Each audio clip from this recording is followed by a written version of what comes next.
é importante. Mas em algumas situações na nossa vida, não sentir dor é tão importante quanto, certo? A gente precisa, em alguns momentos, conseguir bloquear a dor. Eu não sei se vocês conseguem imaginar agora, mas eu vou mostrar um fato aqui, a gente lê, e aí depois a gente tenta entender em que situações é muito importante não sentir dor. Esse senhor aqui é chamado David Livingstone, esqueci de botar o nome dele, né? E ele era um missionário, viveu na África, e ele fez um monte de relato lá na África enquanto ele estava lá. E um dos relatos dele mais impressionantes para quem estuda dor foi quando ele foi atacado por um leão e sobreviveu. Já que é um relato, né? Ele deve ter sobrevivido. Sobreviveu. Né? Tá aí. Eu não sei se essa foto é antes ou depois do ataque do leão, mas tá aí, tá bem. Tá meio. Não tá feliz, não, mas tá bem. Né? E o relato é o seguinte. Esse é o segundo texto então, que eu vou botar aqui.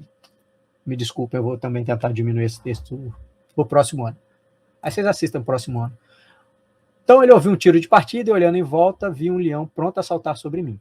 Ele pegou o meu ombro enquanto saltava e caímos juntos no chão.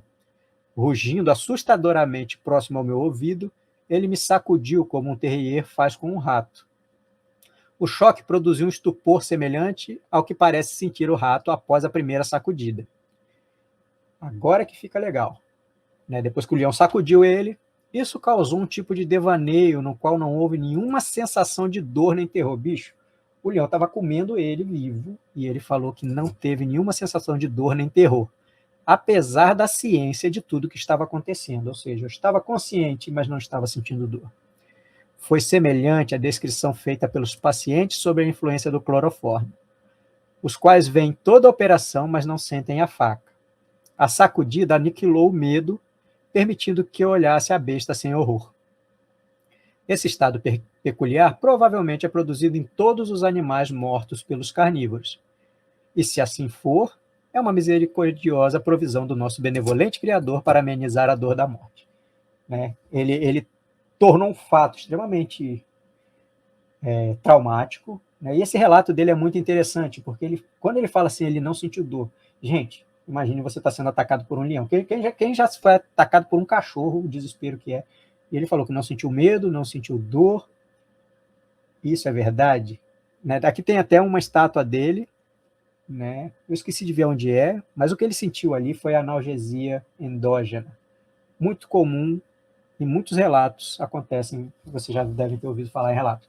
Né? No caso dele foi o leão que atacou ele ali, ó, David Livingstone, uma estátua bem legal, né? Na África. Então, mas vocês já devem ter ouvido casos de pessoas que sofreram acidentes automobilísticos e logo após o acidente não sentiu dor alguma, pessoas que passaram por traumas e violência física e não sentiram dor alguma, né? É comum pessoas que passaram pela guerra também não relatarem que não sentiram nada, né? Quando foram baleados e não sentiram nada. Tem um monte de relatos de pessoas que demonstraram analgesia endógena. E hoje em dia tem, inclusive, alguns relatos que são cômicos. Pessoas que se acidentam de carro e antes de ligar para o SAMU vão postar no Instagram, tirar foto. Olha, estou vivo, graças a Deus. Tirar foto e daqui a pouco liga para o SAMU. Né? Vocês já devem ter visto isso, né? Por mais surpreendente. E o que acontece? Realmente essas pessoas não estão sentindo dor? Será que a dor foi bloqueada? Será que é só um devaneio, como o David Livingstone chegou a pensar? Né? E o mais legal é que ele ainda achou uma explicação que, como ele era um religioso, né, essa providência divina para que o animal que estava morrendo não sinta a dor da morte, já que ele vai alimentar um carnívoro. Isso é muito legal, isso é muito bonito. Né? Mas é isso. E existem vários vídeos da natureza de animais sendo predados, onde você realmente percebe que esse animal não está sentindo dor. Vídeos até assustadores, mas para que serve isso? Por que é importante não sentir dor numa situação de perigo? Alguém consegue me dizer aí no chat, né? Por que é importante não sentir dor em situações de perigo, tipo essa do leão? Ou um acidente de carro, né? Por que evolutivamente a evolução selecionou indivíduos que conseguem bloquear a dor em alguns momentos da vida? Não é o tempo inteiro, mas em alguns momentos da vida, por que seria interessante? Como não dá para eu esperar aqui, eu não sei se vocês estão digitando, a gente tem um intervalo de tempo e até, às vezes, a gente fica com vergonha de responder, é o seguinte, por que evolutivamente isso é importante? Imagine que esse cara ou qualquer outra pessoa está sendo atacado pelo leão, e esse leão atacou ele, sacudiu, tal, e o leão dá alguma bobeira, ou se distrai com alguma coisa, ou precisa brigar com outro leão para disputar você, que é o alimento dos dois, e você está vivo ainda, está machucado. Mas por algum motivo esse leão precisou te soltar. Sim, a adrenalina tem um papel importante nessa questão, sim. Tem sim, Duda. E aí, imagine nesse momento, esse leão tá lá, pegou o cara, sacudiu. Nesse caso aí, o que aconteceu foi que deram um tiro, o leão se assustou e ele foi embora. O leão foi embora e ele soltou ele. Né? Mas no caso, assim, imagine que chegou um outro grupo de leão, chegaram as hienas e o leão vai brigar com a hiena. Esse cara que está ferido, ele vai aproveitar o momento da briga, como ele não está sentindo dor, ele, ó, sai correndo. Se ele não tiver essa analgesia intensa, pense, o leão estraçalhou o ombro dele. Se ele não tiver essa analgesia intensa, na hora que chegar o leão e começar a brigar com a hiena, o que ele vai ficar fazendo? Ai, meu braço, caraca, vou morrer. E vai ficar esperando a briga acabar sem conseguir fazer nada porque ele está sentindo dor. Então, essa analgesia, ela é extremamente importante porque ela permite que a gente consiga, mesmo numa situação de perigo, mesmo que você esteja ferido, você consiga fugir, você consiga buscar uma solução. No nosso caso, evolutivamente, hoje em dia, o perigo não é mais, sei lá, fugir do leão. Mas num acidente de carro, você consegue, por exemplo, sair de dentro do carro, né, fugir de um carro que pode pegar fogo, ligar para o SAMU, procurar ajuda, ajudar outras pessoas que estão com você, né? Isso mesmo, Leandro. Se o bicho fica vivo, ele vive mais um dia para contar a história e para procriar. Esse bicho, procriando, passa seus genes para frente. E aí foi selecionada o que a gente chama de analgesia endógena. Todos nós temos isso. Quando que acontece a analgesia endógena? Em situações estressantes, tá? Em situações de estresse muito intenso. Tá? Em algumas práticas esportivas a gente tem isso também. E como é que isso acontece? E tem a ver com a adrenalina também, como alguém falou aí, né? Mas é isso. Então você tem aí esse leão, né? O caso, isso não é só com leão, mas isso com todas as espécies. Essa analgesia endógena não acontece só com seres humanos, ela acontece com todas as espécies animais. A gente vê analgesia endógena com anfíbio, com réptil, com mamífero, com ave, com... Eu ia falar alien, mas alien a gente nem sabe se existe. Tá? Mas com as nossas espécies que nós temos aqui na Terra, provavelmente a grande maioria tem analgesia endógena e a gente consegue ativar elas em situações de perigo intenso. E aí a gente tem dois mecanismos de analgesia. Esse é um mecanismo que é uma teoria até hoje, não foi comprovada, mas eu vou falar para vocês porque ela tem muito nos livros textos, é a teoria da comporta espinal. O que a gente está vendo aqui nesse slide é aquela primeira sinapse. Então, quando eu vou falar assim, na primeira sinapse, aí você fala, tá, aquela lá no corno dorsal da medula espinal. É essa mesmo. Porque eu já falei, vocês já estão sabendo, já estão sabidos disso. Então, o lance é essa. Primeira sinapse no corno dorsal da medula espinal, e aí a gente tem aqui, ó, estímulo doloroso, fibra C, a fibra C ativa o neurônio secundário, ele cruza para o lado e vai para o cérebro e você sente. Ok? Além dessa fibra C ativar esse neurônio, ela inibe esse neurôniozinho aqui, ó, que é um neurônio inibitório. Esse neurônio inibitório, ele ficava bloqueando, né, ele pode bloquear esse neurônio que vai levar a informação. Se eu bloquear ele, a informação não vai para o cérebro. Então, você deu estímulo doloroso, esse neurônio ativa o neurônio que vai para o cérebro para informar sobre a dor, né, e inibe aquele inibitório. Então, libera essa via para o estímulo doloroso ir. E isso é o que acontece fisiologicamente quando a gente sente dor. Beleza? Só que aí, a gente vê um outro neurônio aqui, ó, fibra beta, que está associado a estímulo mecânico. Tato. Tá? Então, a gente está falando de tato aqui agora. Né, um estímulo não doloroso mecânico. E você vê que essa fibra A beta, ela ativa o inibitório.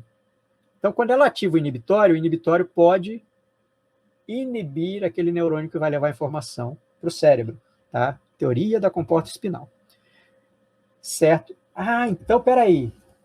Vamos ver se dá para fazer isso fazer um pouco de sentido na nossa vida.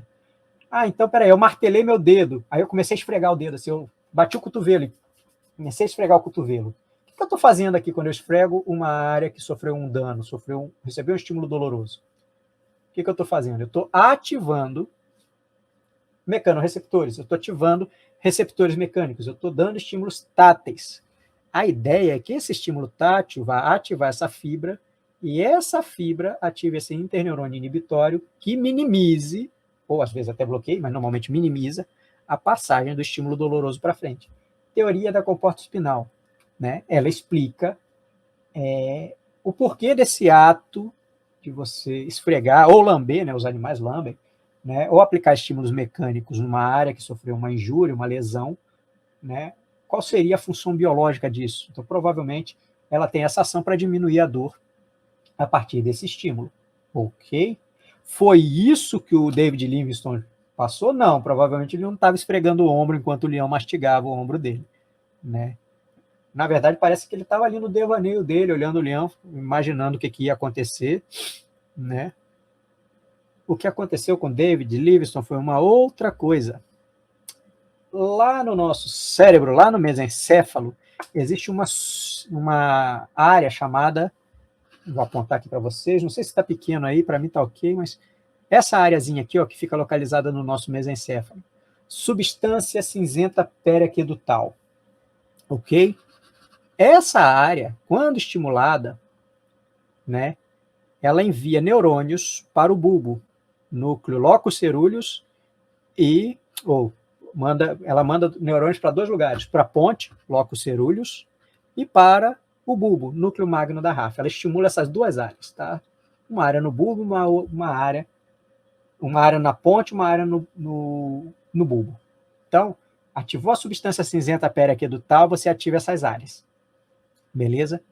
Essas áreas, o locus coeruleus, ele vai mandar, olha quem que ele vai mandar aqui, ó, via noradrenérgica. Vai mandar noradrenalina. Tá aí, ó, Duda. A questão da adrenalina. Noradrenalina via noradrenérgica. Então, locus coeruleus vai mandar noradrenalina para onde? Ó, corno dorsal da medula espinal. Ok? E o núcleo magno da RAF vai ativar, né, esse neurônio que sai do núcleo magno da RAF vai ativar, vai mandar aqui, ó, serotonina para o corno dorsal da medula espinal. Certo? Então, quando eu ativo a substância cinzenta periaquedutal, essa substância cinzenta periaquedutal pode, e normalmente ativa, locus coeruleus, o locus coeruleus vai e libera noradrenalina no corno dorsal da medula espinal. Pô, ele voltou a falar do corno dorsal da medula espinal. O que essa noradrenalina vai fazer no corno dorsal da medula espinal? Lembra da primeira sinapse? A noradrenalina ali, eu estou olhando a câmera errada, a noradrenalina ali, ela vai inibir a atividade dessa sinapse. Ela bloqueia o neurônio pré-sináptico e o neurônio pós-sináptico. Então, você libera a noradrenalina na medula espinal, ela atua no corno dorsal da medula espinal e bloqueia a transmissão sináptica. Se bloquear a transmissão sináptica, o que vai acontecer com a informação que deveria passar do neurônio aferente primário para o segundo neurônio? Não passa. Você bloqueou a sinapse. Então, você bloqueia no primeiro ponto lá de transferência de informação, certo? Isso a noradrenalina faz. E a serotonina também.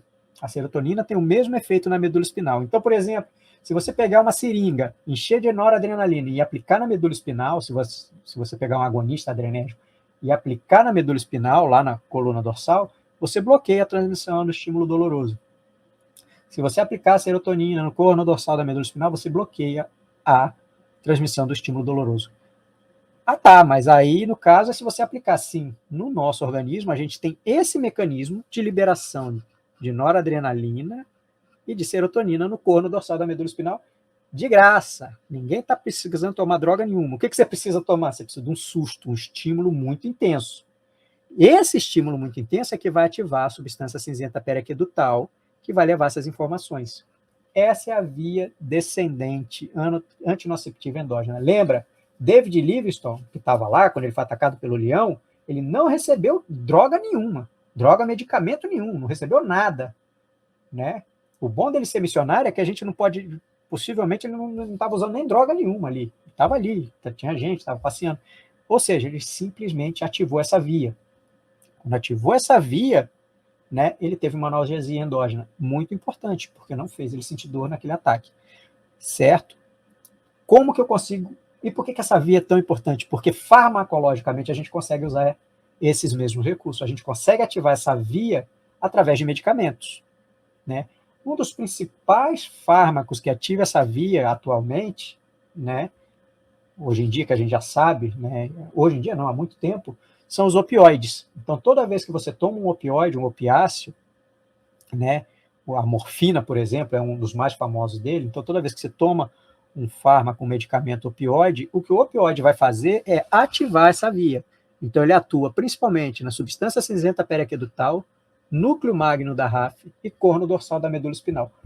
Ativando a via descendente, os opioides ativam essa via, ou seja, essa via passa a ficar ativa, e bloqueando a transmissão sináptica no corno dorsal. Por isso, os opioides são um dos mais potentes analgésicos que a gente tem hoje em dia, né? Porque eles ativam essa via descendente. E você fala, caramba, então é assim que ele atua? É, ativando o mecanismo descendente que a gente já tem, né? A gente consegue.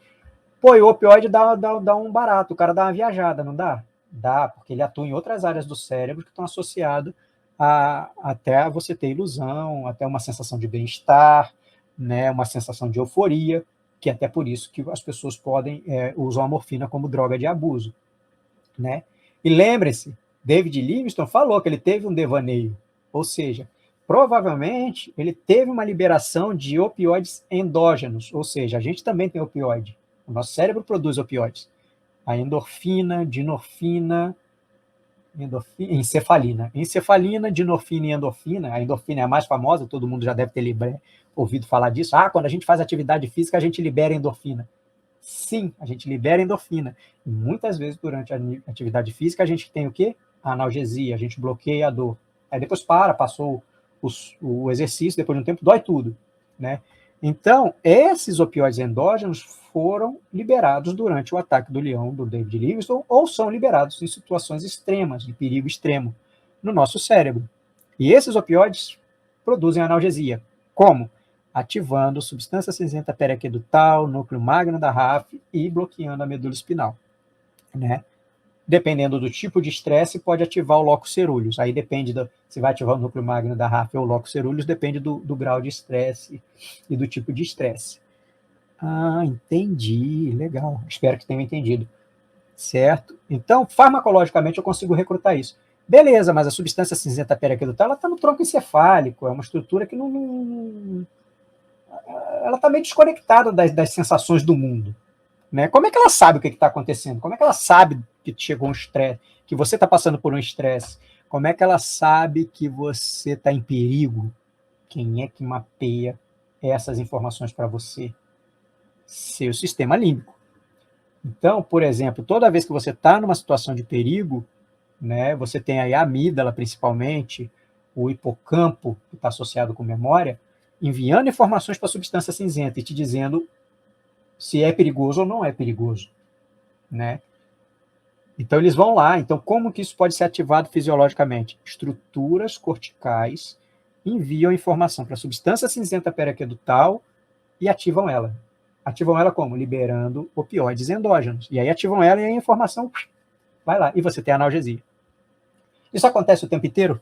Não. Isso precisa de estímulos muito intensos. De modo geral, essa via está bloqueada.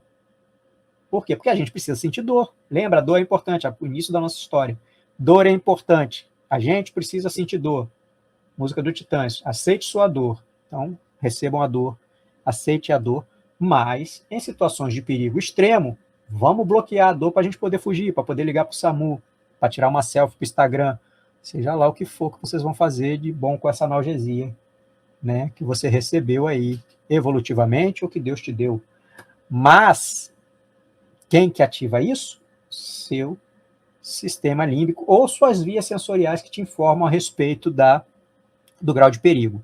Tá? Então, tem outras áreas também que informam, não vou ficar falando delas agora, né, mas o sistema límbico é uma importante. E o córtex pré-frontal também manda informação para lá. Então, você consegue, via córtex pré-frontal, via análises mais elaboradas, ativar essa via. Tá? Aumentar ou diminuir a funcionalidade dessa via, aumentar ou diminuir o quanto essa via está ativada, né? Ou até ativar a hiperalgesia, certo? Por exemplo, essa analgesia, ela é a analgesia que você consegue disparar através da meditação. Então, quando você senta para meditar e se concentra, e você vê pessoas que fazem meditação né, monges budistas que são extremamente tolerantes à dor. E essas pessoas, muitas vezes, já foi mostrado que essa analgesia produzida durante a meditação depende da ativação dessa via. Inclusive, pessoas que fazem meditação conseguem relatar devaneios, mudanças de estado de consciência, provavelmente liberação de opioides endógenos, né? A acupuntura também ativa essa via. Então, a gente tem um monte de mecanismos que podem ser recrutados para ativação dessa via. Farmacológicos, através da morfina, ou psicológicos. Meditação, né? Medicina oriental, no caso da acupuntura, todos esses podem ser recrutados ativando essa via.